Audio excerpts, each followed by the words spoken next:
Civilization. That collecting of humans under a blanket of laws and cities, writing and philosophy, infrastructure and technology.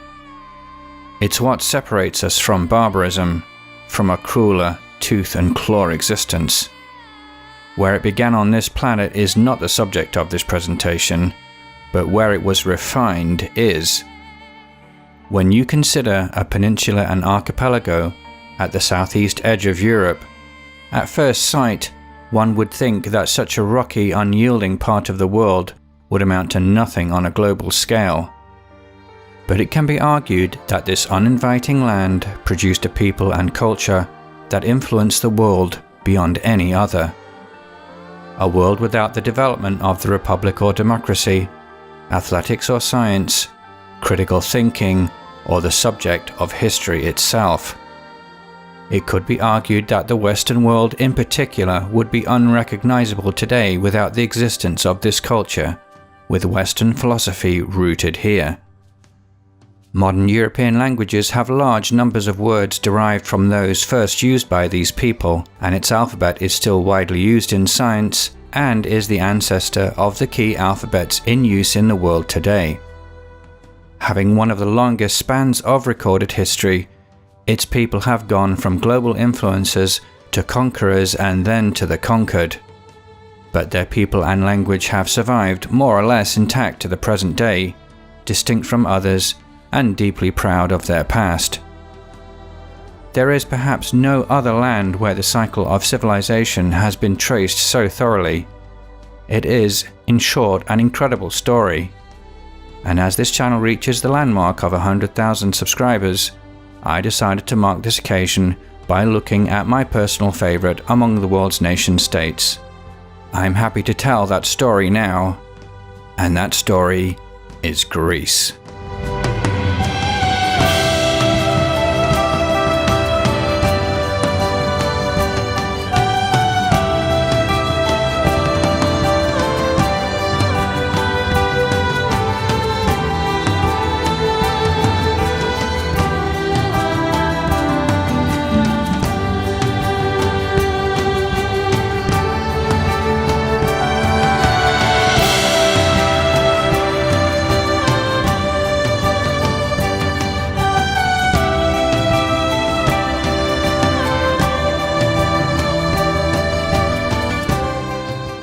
Greece is a country that marks the southeastern boundary of Europe.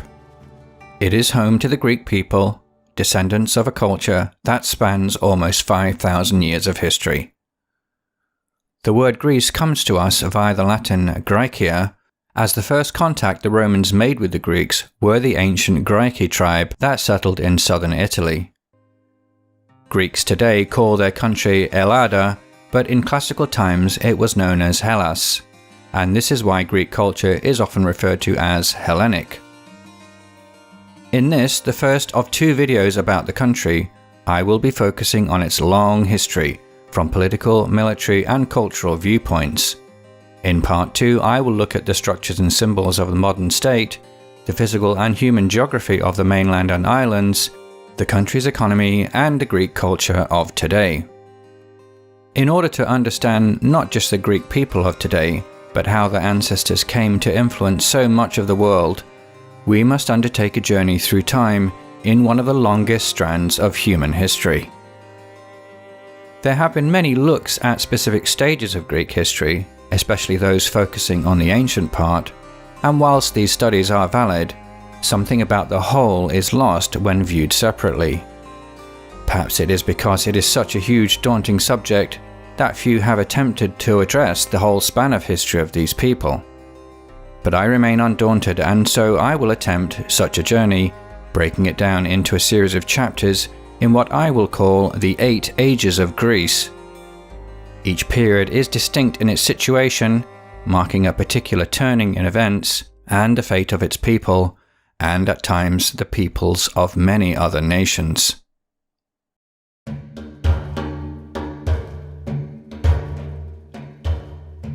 Humans have existed in Greece for as much as 200,000 years, and in fact the oldest skulls of our species, Homo sapiens, outside of Africa have been found here.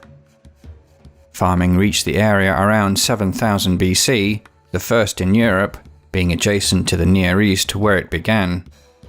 But it was in the Bronze Age when civilization took an upward turn, with the Minoans on the island of Crete developing a sophisticated urban culture around 2700 BC, considered to be the first advanced civilization in Europe.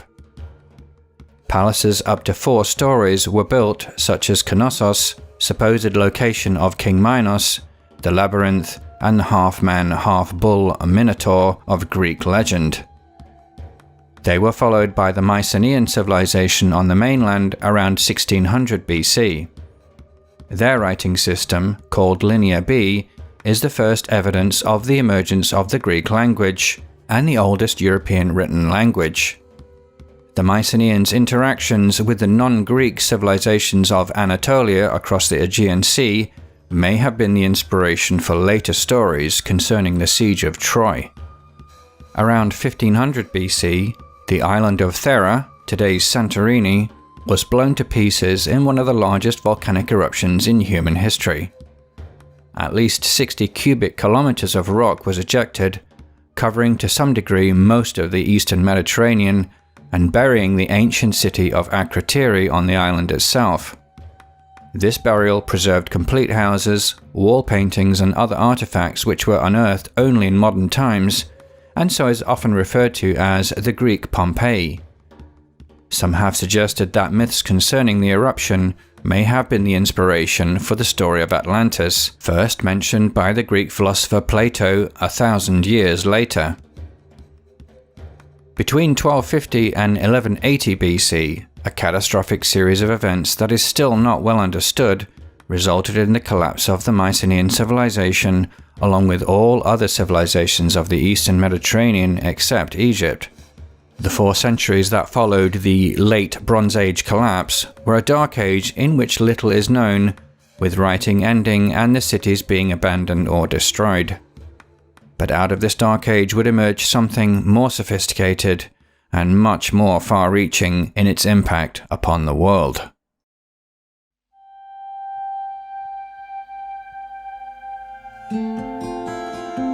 Around 800 BC, an unknown Greek took the Phoenician alphabet and adjusted it to better suit the sounds of the Greek language.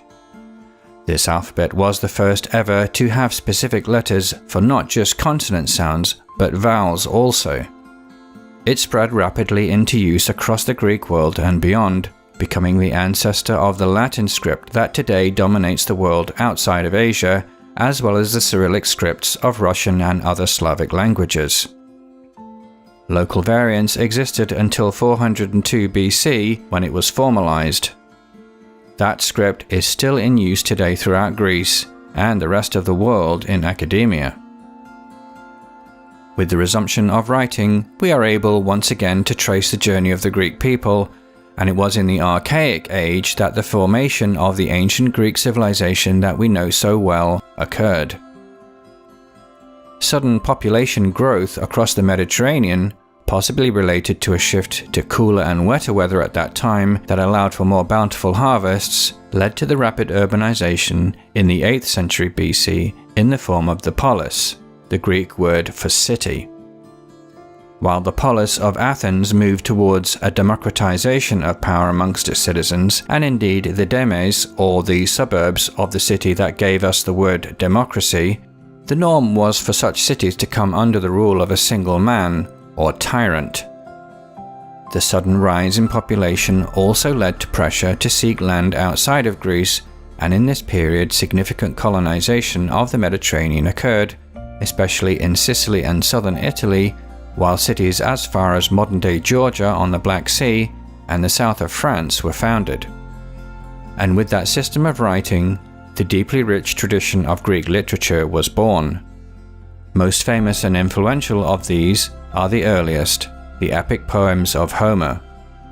Homer, who may or may not have been one person, wrote the Iliad and Odyssey sometime during the 8th century BC. These poems, the earliest stories in European culture, relate to events surrounding and after the siege of Troy by the Greeks, and have throughout the ages been celebrated by countless European writers as the most important works of literature in history. But Homer was accompanied by many other poets during the Archaic Age, as the sophistication of storytelling, such as the development of the tragedy in both poetry and theatre, increased. Many of these stories concerned the mythology of heroes, such as Heracles, and their manipulation by an often capricious pantheon of gods.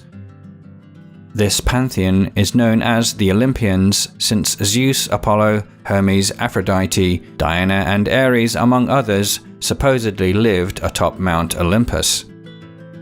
They existed in mythology at least as early as the Bronze Age, and are today perhaps the most widely known of all mythologies concerning deities, thanks to the colourful way in which such a large number of stories are formed, and indeed the adoption or fusion of these gods with their own by the Romans, as we shall later see. These myths went on to immortality in the form of constellations in the night sky, many of which are still in use today, such as Perseus and Andromeda, Hercules and Orion. And although the stars of such constellations later took on mostly Arabic names, the sequential designations of each star within each constellation use the Greek alphabet, with the name of the closest star system to our Sun, Alpha Centauri, being an entirely Greek latter-day construction. And on the subject of the night sky, as everyone learns from childhood, the names of almost every planet and moon in the solar system are derived from the gods, goddesses, and other characters of this rich mythology. It was claimed that one of these deities, Apollo, would utter words of prophecy through the vessel of a high priestess, known as Pythia, who resided at the shrine of Delphi. While there were other seers or oracles within the Greek world, the Oracle of Delphi became the most well-respected and known throughout the ancient world, owing to the apparent accuracy of her often cryptic responses. The oracle was consulted by rulers as well as commoners and exerted considerable political influence, as many key decisions in Greek history were made after she was consulted, and so it is argued that she was the most important woman of the ancient world. Established some time before the 8th century BC, she was consulted for over 1200 years, with the last recorded response given to the last pagan emperor of Rome, Julian the Apostate, in 362 AD. The start of the Archaic Age is officially marked by the hosting of the first athletic games of Olympia in 776 BC.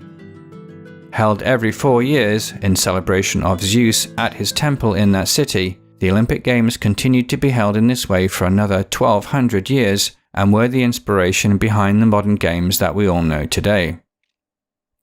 Sculpture of the human form developed in this time, but would not reach its apex until the following age. Pottery, on the other hand, became remarkably sophisticated, and being so durable, such large quantities have survived that they give us the most detailed glimpse into the lives of these ancient Greeks, more so than any written sources. Coinage was invented in the Greek kingdom of Lydia in Anatolia around 650 BC. While previously precious metal bullion had been used in trade, the development of standardized coinage, with a stamp to mark its authenticity of confirmed purity and weight, was an innovation, and its use quickly spread amongst the Greek world and beyond, as history shows. Military innovation at this time saw the development of the hoplite, a well-armoured spearman fighting in well-ordered, tightly formed ranks, known as a phalanx, wherein their shields would overlap, and where an opposing enemy would find only a bristling set of spikes as a welcome. The hoplite developed over centuries of individual Greek cities fighting each other, and would come to the fore in the following age, when Greece had to face down its greatest threat, this time from the outside.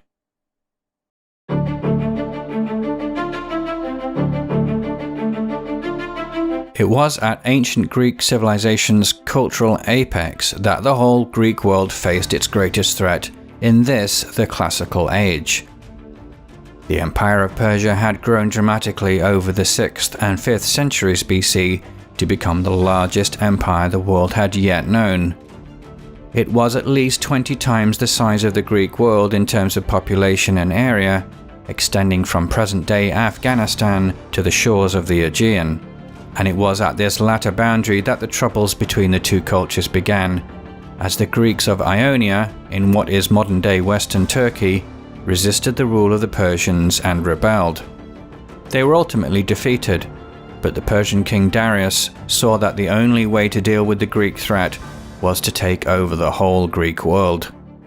In a series of invasions over the next half-century, he and his successor Xerxes engaged the allied Greek city-states in a series of land and sea battles that became legendary.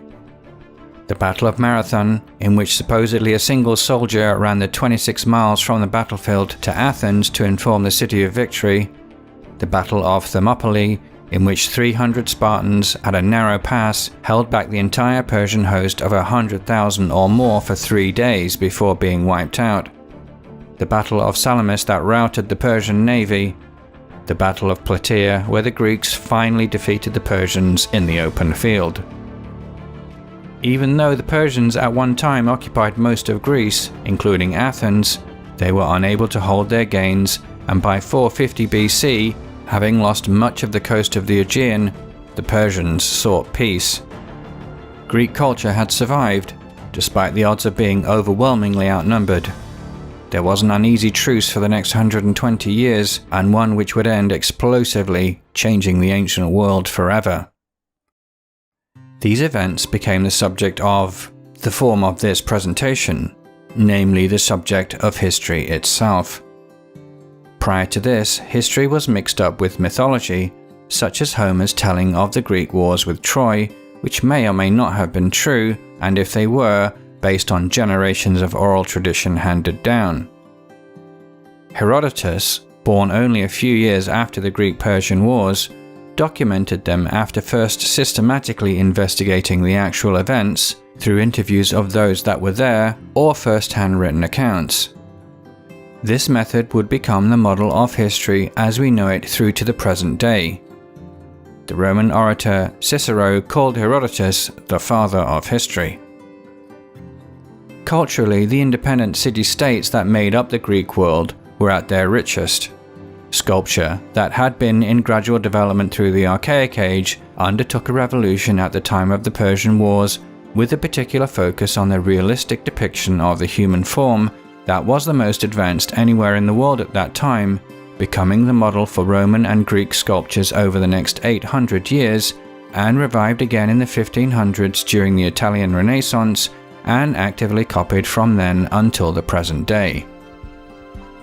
Greek philosophy equally undertook a revolution at this time, and it is perhaps philosophy that makes ancient Greece stand out from its peers more than any other, as most cultures at that time relied upon religion for answers to the age-old questions of human existence, and had no subject that we would today recognize as philosophy, that is, questioning and reason associated with our existence and the natural order of things.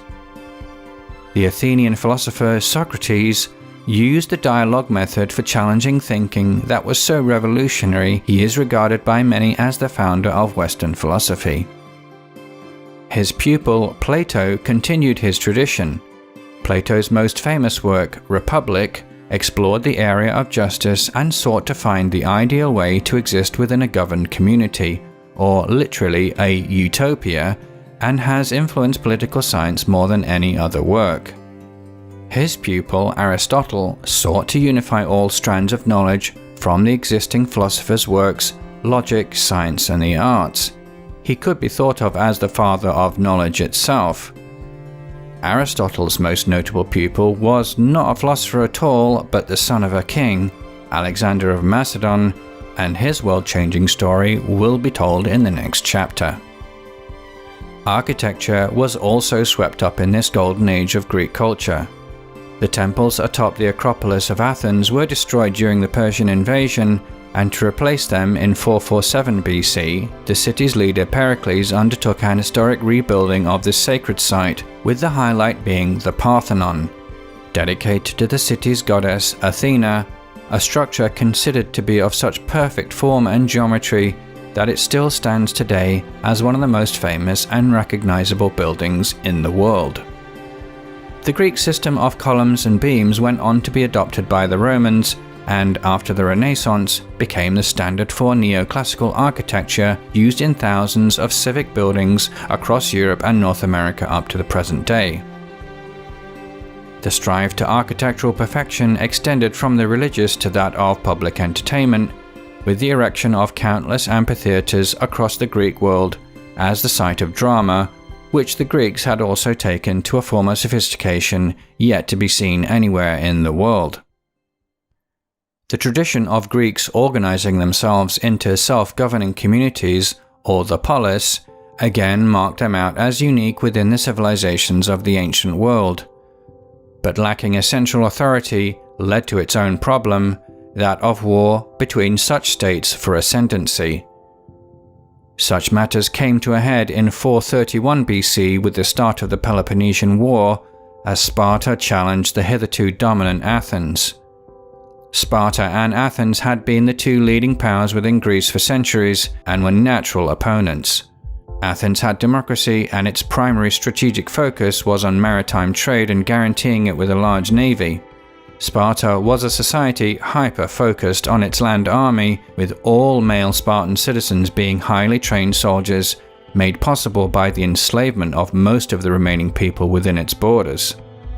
The war between Athens and Sparta and their allies dragged on for the next 3 decades, leading to the ultimate defeat of Athens and the end of Athenian democracy. But the almost single-minded warrior culture of Sparta was an ill fit for the rest of Greece, and Sparta's dominance of the Greek world was short-lived, with Athens recovering some of its earlier power, while the city of Thebes gained much in the following decades. When Thebes asked Philip, the king of Macedon in the far north, for help in one of its wars, this proved to be a turning point. Prior to this, Macedonia had not been much involved in the affairs of the squabbling city-states to the south, but seeing their weakness after so many decades of constant infighting, seized the opportunity, defeating a coalition of them all at the Battle of Chaeronea in 338 BC, and uniting Greece for the first time in a confederation under a single overarching ruler. The polis was gone, but what came in its place, few could have ever predicted.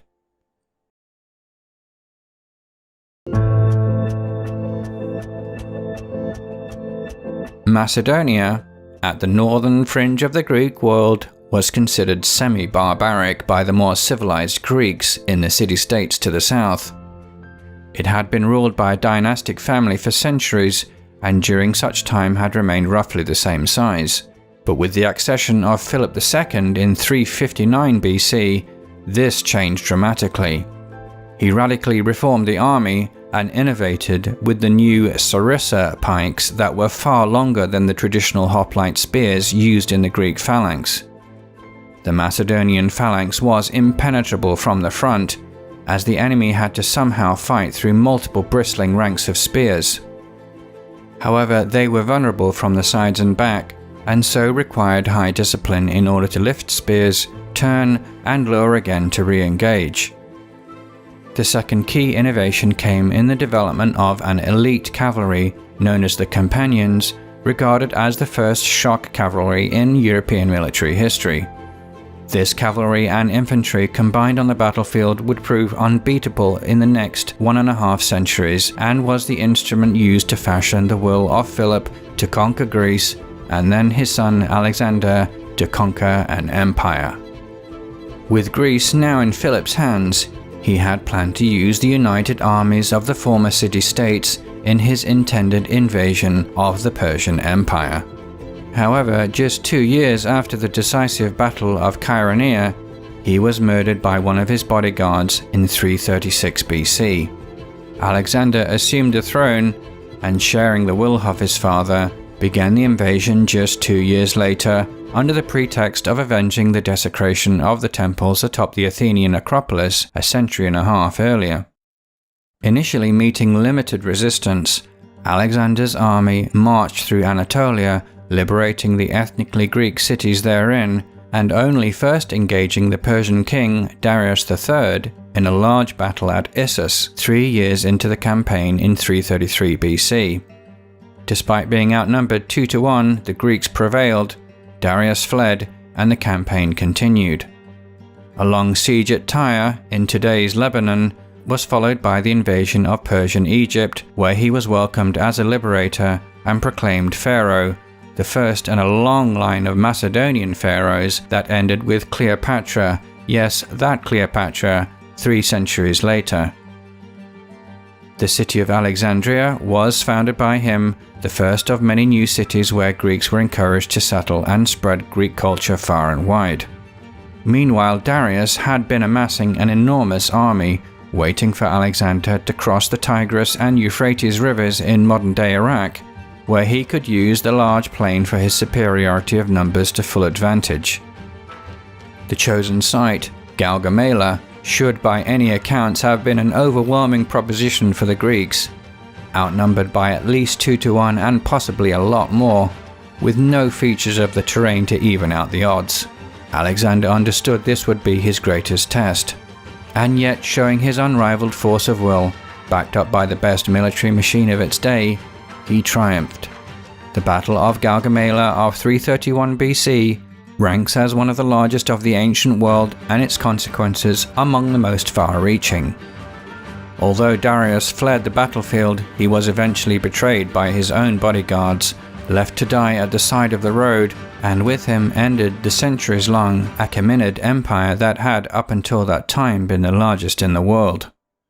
Alexander marched triumphantly into Babylon, which he made the new imperial capital. He apparently showed great tolerance toward his new subjects, incorporated many of the existing Persian bureaucrats into his new administration, but on the darker side, he burned the old capital of Persepolis to the ground, supposedly as revenge for the destruction of the Athenian Acropolis. The campaign continued for another 7 years, with Alexander's armies defeating remnants of the Persian army and founding new cities as far as Central Asia. Seeking to find the fabled end-of-the-world ocean, he then invaded India, but it was a step too far for his generals and men, who had not been home in a decade.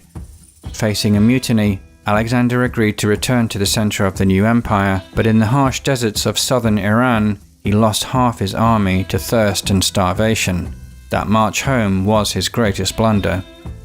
Within a year of the campaign being over, however, Alexander was dead, aged just 31 and having conquered most of the known world.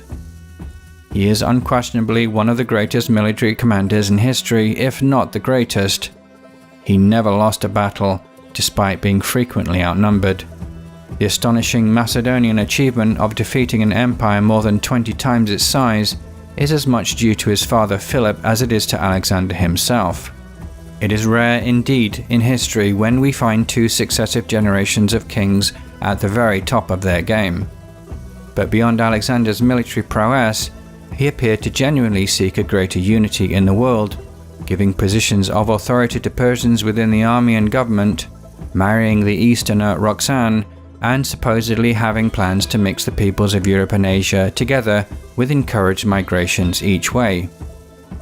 Part of this more creative side of Alexander may have been a result of his tutelage by Aristotle, but his darker side, such as the gratuitous burning of Persepolis, reminds us that the Macedonians were not as civilized as we might hope to believe.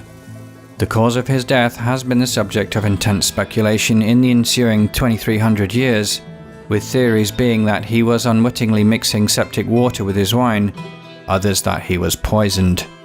The latter theory has weight in that assassination was a recurring theme amongst the Macedonians, and there is motivation for one or more of his generals to have wanted him dead. Alexander had been planning yet more conquests, first that of Arabia to the south, and then to confront the upstart Romans far to the west. For some, they had had enough fighting for one lifetime. The empire was divided among 4 of his generals in what would become known as the successor kingdoms. For the next half-century, they fought each other over the spoils of land that Alexander had conquered. In the east, much of the heart of the Persian Empire was lost to the new Parthian Empire, although the Greek Bactrian kingdom in today's Afghanistan survived for another 200 years. Despite his short reign, Alexander's legacy was enormous. Greek culture, once confined to a relatively small area around the Aegean and southern Italy, was now released upon the Near and Middle East, and it would have a profound effect on the culture of Egypt, Palestine and Anatolia in particular for the next 1,000 years, as Greek became the common language of these regions. The New Testament of the Bible was first written in Greek, for example. Numerous scientific advances using the Greek philosophical method were made, and all known written works were assembled in the Great Library of Alexandria, within Ptolemaic Egypt, the most long-lasting of the successor kingdoms that was founded by one of Alexander's generals, Ptolemy. And it was at this time, with the Greeks now travelling to such far-flung lands, that the ancient travel guide of sights to be seen was compiled. The top 7 of these sites became what we know today as the 7 wonders of the ancient world. Only the most ancient of these, the Great Pyramid of Giza, however, has survived to the present day.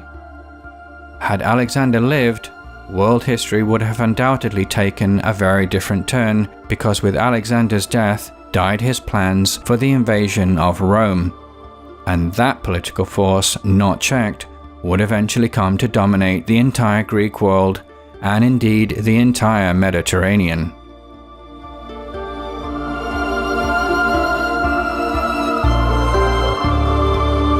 The Hellenistic age is considered by historians to extend until the Battle of Actium in western Greece in 31 BC, in which the last Macedonian pharaoh, Cleopatra VII, was defeated by Octavian, the future Roman Emperor Augustus. But events within Greece proper regarding the expanding Romans had occurred a century earlier, and the extensive Greek cities in southern Italy and Sicily had been defeated by the Romans a century before even that. Since this presentation is about Greece itself, I have begun this new Roman age of Greece a century earlier than Actium. The motivations of the Roman Republic in the last few centuries BC are complex and beyond the scope of this presentation, but will be addressed in a future video concerning Italy. To be brief, Roman expansion across the Mediterranean seemed inevitable from about 250 BC onwards, and so to explain the complex details of Roman involvement within Greece are simply details in the greater picture. In a series of wars with Macedonia that began in 200 BC, the showdown to see which military system was superior, the Roman legions or the Macedonian phalanx, would be decided. Despite seeming invulnerable throughout the wars of Alexander in Persia, the phalanx proved to be no match to the well-armoured, flexible and highly mobile Roman legions, with Macedonia suffering a crushing defeat against Rome at the Battle of Cynoscephalae in 197 BC. Macedonia was finally defeated in 148 BC, and the central and southern part of Greece, at that time known as the Achaean League, was defeated by Rome just 2 years later at the Battle of Corinth, and so by 146 BC, Greek independence was lost and became the property of the Roman state. Corinth itself was sacked, and many thousands of Greeks taken back to Rome as slaves. In the rebellion of 88 BC, the Greek peninsula was devastated by the Roman dictator Sulla, and further damaged in the Roman civil wars later that century. So in this regard, the fate of Greece was a fairly typical, tragic one for a newly conquered Roman province. However, what made Greece unique in its past also made it unique among Rome's acquisitions, for many Romans saw that in so many ways Greek civilization was superior to theirs, particularly in the arts and in philosophy. Many Roman nobles would soon be educated by Greek tutor slaves, and to speak Greek was a sign of prestige and good education. The Greek and Roman pantheon was very similar, hinting at a distant common ancestor of the two peoples. Many Greek gods were matched with Roman, such as Zeus to Jupiter or Ares to Mars, so in many ways Greece influenced her conqueror greatly, much in the way that Persia influenced her Arabian conquerors 7 centuries later. In the words of the Roman poet Horace, Graecia capta ferum victorem capit. Captive Greece captured her rude conqueror. After the initial century of devastation and the final spasm of the civil wars that led to the ending of the Roman Republic and the beginning of its empire in Greek waters at Actium in 31 BC, the Greek peninsula and islands recovered and enjoyed 4 centuries of peace, the longest in their history, under the Pax Romana. Greek and not Latin continued to be the lingua franca in the eastern Mediterranean, and some Philhellene emperors such as Hadrian invested considerable sums in restoring public buildings and places within Greek cities. Greece played an instrumental role in the spread of Christianity in the first few centuries AD, with one of the 12 apostles of Jesus, St. Paul, in particular spending many years preaching here, and the area was a key center of growth for the new religion. With the accession of the Roman Emperor Constantine and his conversion to Christianity in the early 4th century AD, he moved the capital of the empire from Rome to Byzantium, renaming it Constantinople, today's Istanbul. Constantine saw Rome as an unsuitable location for the changing priorities of the empire, Byzantium being at the center of both sea and land routes between Europe and Asia, as well as being much more defensible with its situation at the end of a promontory into the Bosphorus Strait, seemed ideal. A century later, Constantine's decision proved right. The empire, despite still being considered as a single political entity, went through a series of crises in the 3rd and 4th centuries AD, and in an attempt to solve these issues was now administered from 2 separate courts, with the western half governed from Rome and then later Ravenna, while the eastern half was governed from Constantinople. At the end of the 4th century, the large tribe of Visigoths, under pressure to flee the Huns emerging from deep within Asia, were given refuge by the emperor within the bounds of the empire just south of the Danube in today's Bulgaria. Due to a combination of the Roman officials being overwhelmed with this refugee crisis, as well as possible mistreatment by them, the Goths rebelled, and in 378 AD, an army led by the emperor went to deal with the threat. Due to poor leadership, however, the Romans were crushed, and the Battle of Adrianople, one of the worst defeats in the history of Rome, severely weakened the empire. The Goths went on to pillage much of peninsular Greece, before turning their attentions to Italy. In 410 AD, they sacked Rome, the first time in 800 years that the city had been breached. In the following decades, the eastern half recovered, but the western half disintegrated. Rome had fallen, and yet Rome, in the guise of Constantinople, would continue for another 1,000 years.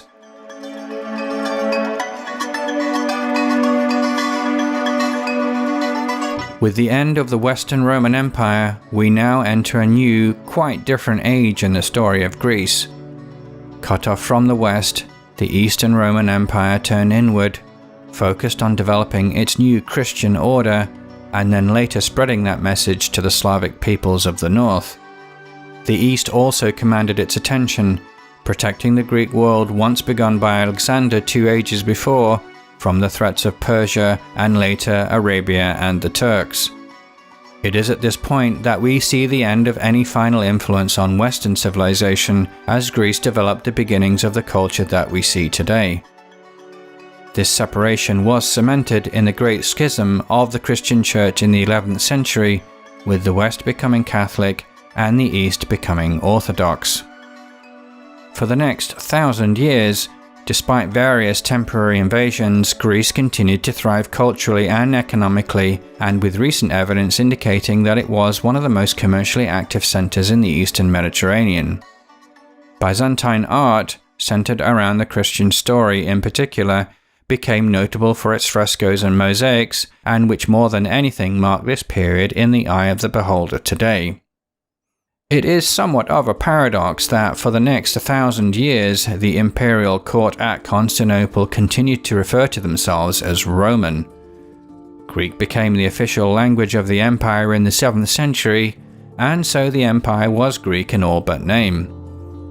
It is because of this paradox that today we refer to this entity as the Byzantine Empire after the original name of its capital, and not the Roman Empire, but until its fall in 1460 AD, it was in no doubt the continuation of the same political entity founded on the river Tiber 2,200 years earlier. Such a lineage is marked by one of the key symbols of the empire. Where once an eagle represented the legions of Rome, following the split of the empire in the 4th century AD, 2 eagles came to prominence in state symbology representing the western and eastern halves of the empire. In the empire holding on to this symbol for so long after the fall of its western half, it perhaps still dreamed of regaining that lost part of itself, and indeed under the Emperor Justinian in the 6th century AD an attempt was made to regain Italy, which it held for a time before losing it once again. The double-headed eagle is still with us today, with many Eastern European countries including it on their flags or coat of arms due to the empire's influence in the form of Christian Orthodox missionaries sent north. The history of this stage of the Byzantine Empire is long and complex, involving half a continent. But since this presentation is about Greece, such history is beyond this scope, and the portions that pertain to these other regions, such as Italy, Egypt, Palestine, and Turkey, will be addressed in future videos. In general, however, the empire went through a series of crises, with a gradual reduction in land area in the face of particularly invasions from Arabia and the Ottoman Turks. But perhaps its most tragic setback came from powers that claimed to be friendly. A series of crusades to liberate Jerusalem from Islam had been going on since the late 11th century, but in the Fourth Crusade at the turn of the 13th century, a series of events led to these Christian armies, whose role was to fight the Muslims in the Holy Land, sacking Constantinople, killing thousands of their fellow Christian civilians, and returning to Venice, which was their prime sponsor and creditor, with uncounted riches. The emperor was overthrown, and in his place a new Latin Empire was created. The act was condemned by many, including the Pope at the time, and caused severe damage to Catholic Orthodox relations for centuries to come. If there was one consolation from these events, it was that many of the artifacts and manuscripts taken back to Italy included those from the earlier Roman Empire and by extension the classical age of Greece.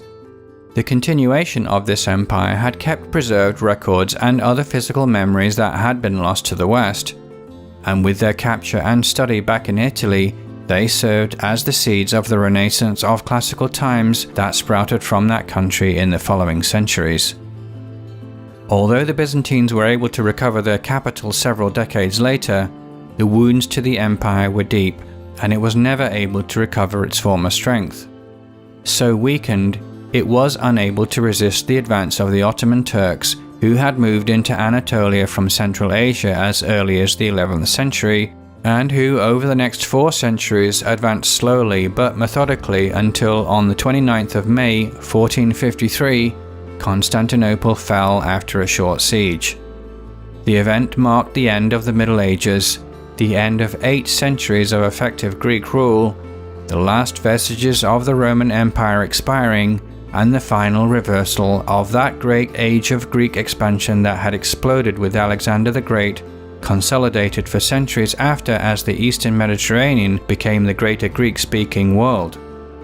For Europe as a whole, the fall of Constantinople meant centuries of worry and conflict as the Muslim Turks carved their way into Christian Europe. For the Greeks themselves, however, in their civilization of 5 millennia, the 4 centuries that would follow would perhaps mark the lowest ebb.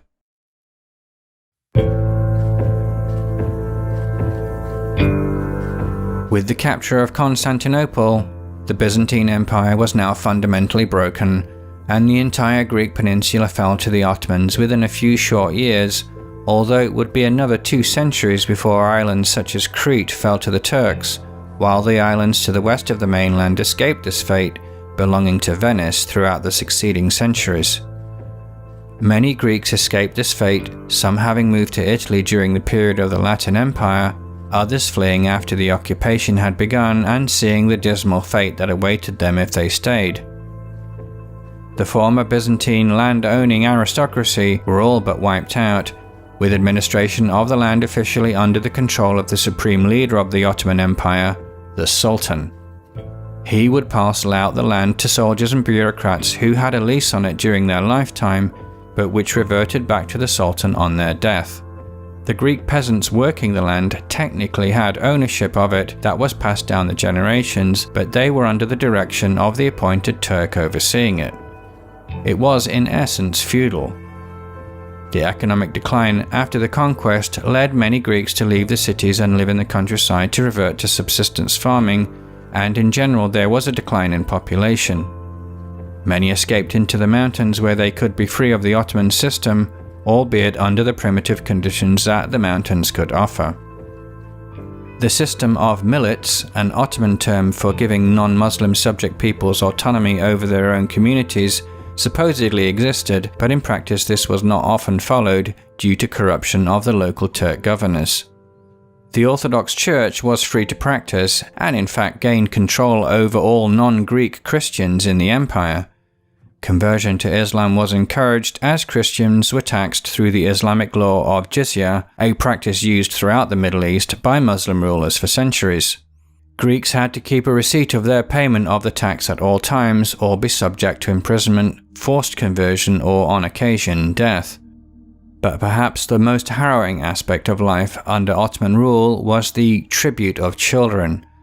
Up to 1 in 5 of all young boys could be conscripted into the Janissaries, the elite Ottoman infantry corps, while young girls could be taken to serve in the Sultan's harem, either as servants or worse, one of the hundreds of concubines of the ruler.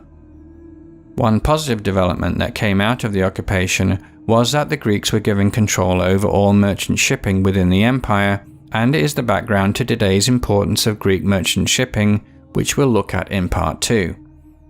In all of this, it can seem like the connection to the past glory of the classical age had all but gone. And yet the endurance of so many of those structures of that time was considerable. The most famous of these, the Parthenon, had been more or less intact for over 2 millennia, until a fateful moment in 1687. During a war with the Venetians, the Turks used the former temple as a magazine to store their gunpowder. A mortar round from the Venetians hit the magazine, causing the entire mass to explode, shattering much of the structure of the building into ruins. These indignities and deprivations could not continue indefinitely, and unsurprisingly, a resistance movement had begun as soon as the occupation started. But it wasn't until the early 19th century that real hope emerged. Sentiment within Europe, particularly amongst the British, French, and Americans, was heavily pro-Greek, as since the Age of Enlightenment, knowledge and admiration of ancient Greece was strong. Meanwhile, Russia, facing the Ottomans as an enemy in the Black Sea and Caucasus for more than a century, saw Greek independence as a way to weaken the empire. And so with the help of these powers and wealthy Greek expats within Britain and the United States, uprisings within the Greek peninsula were financed and carried out in 1821. The backlash from the Ottomans was severe, with populations massacred, but this only made the resolve of other countries more determined. Britain, France, and Russia declared war, defeating the Ottoman fleet at the Battle of Navarino in 1827. Greek rebel forces were then able to advance on land. By 1832, the southern part of Greece was liberated, and with recognition by the Western powers, the modern Greek state was born.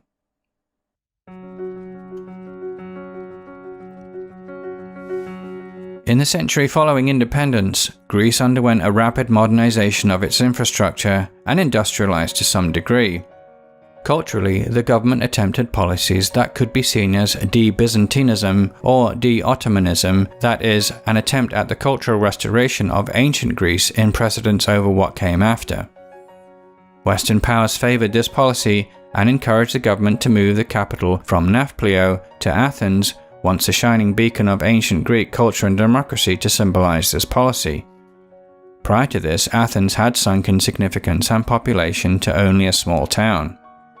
Politically, Greece did not settle, oscillating between despotism and democracy, monarchs, republics, and military dictators until very recently. Many Greeks left this difficult domestic situation to begin new lives abroad, especially to the United States, other European countries and Australia. It took another 80 years for Greece to gain territory similar to its geographic profile of ancient times and the borders that it has today, with the largest chunk occurring in the Balkan Wars of 1913.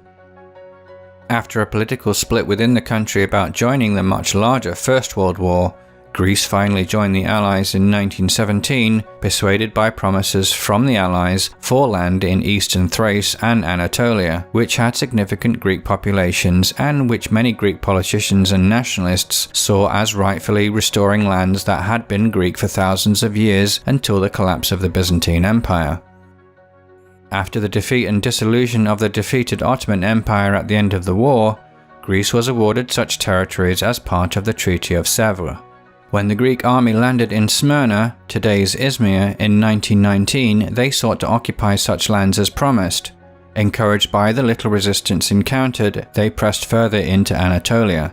This military advance, among other factors, triggered an overthrow of the Turkish government that had signed the earlier treaty that had humiliated the Turks and ushered in their new nationalist president, Mustafa Kemal Atatürk.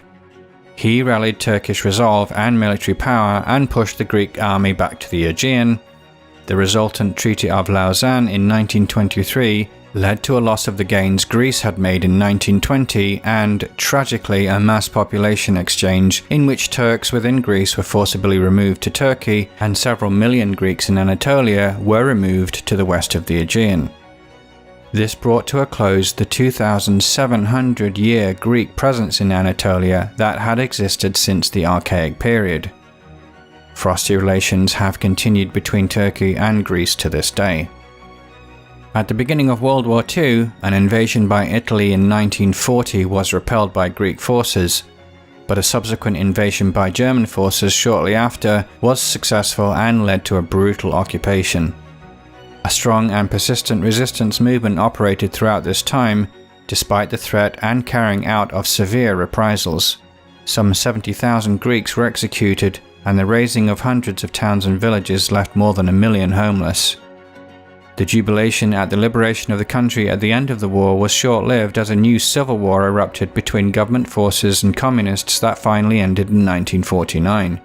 Political polarization of the left and right continued for decades afterwards.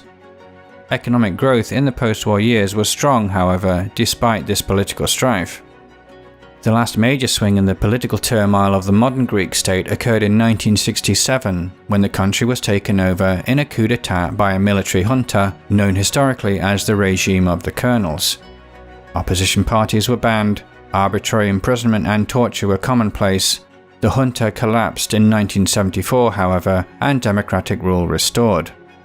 Greece joined the EEC, later European Union, in 1982. The country joined the euro currency in 2001, a move that 7 years later would exacerbate a severe contraction of the economy following the global financial crisis of 2008.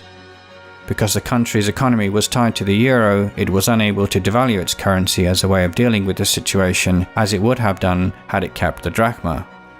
Faced with an inability to pay its foreign debt, under pressure from government bondholders, many of which were in Germany, the Greek government introduced severe austerity measures that led to mass unemployment and civil unrest.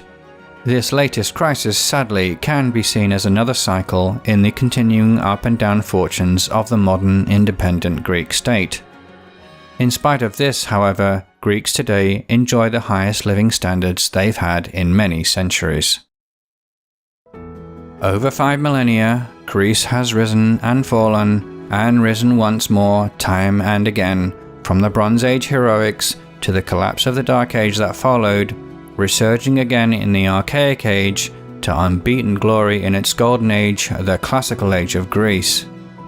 With its rich culture firmly established, it then exported this in the explosion of the Wars of Alexander, spreading the Greek world throughout the Eastern Mediterranean and Middle East. The military conquest by Rome in turn led, in a way, to the Greek cultural conquest of its host, that further exported an echo of this culture across Western Europe throughout its empire. The conquered nation went on to survive Rome for another 1,000 years under the Byzantines, who through missionary work then influenced much of Eastern Europe. Once again, the Greeks fell into a new dark age under Ottoman rule. Once again, they resurged under independence as the modern Greek state. Few cultures have persisted as long as the Greeks have, and very few have been able to paint this picture of the cycle of human civilization quite so vividly. It is a remarkable story, and undoubtedly a story set to continue long into the future. Coming up in part 2, the geography of Greece, the mainland and islands, sun-kissed beaches, bustling cities, olive groves and forested mountains, and that special Mediterranean climate. The modern Greek economy of shipping, tourism and farming, and a look at Greek culture today in the form of music, food, and big fat weddings. Please like and share this video if you enjoyed it or found it useful, and please let me know your thoughts in the comments, especially if you're from this country, and if I missed out anything you feel is important. If you haven't already done so, then please click the subscribe button and the bell notification icon so you don't miss future episodes. You can support future development of this channel by becoming a Patreon supporter for as little as $2 a month. Thanks again for watching, and I'll see you in part 2.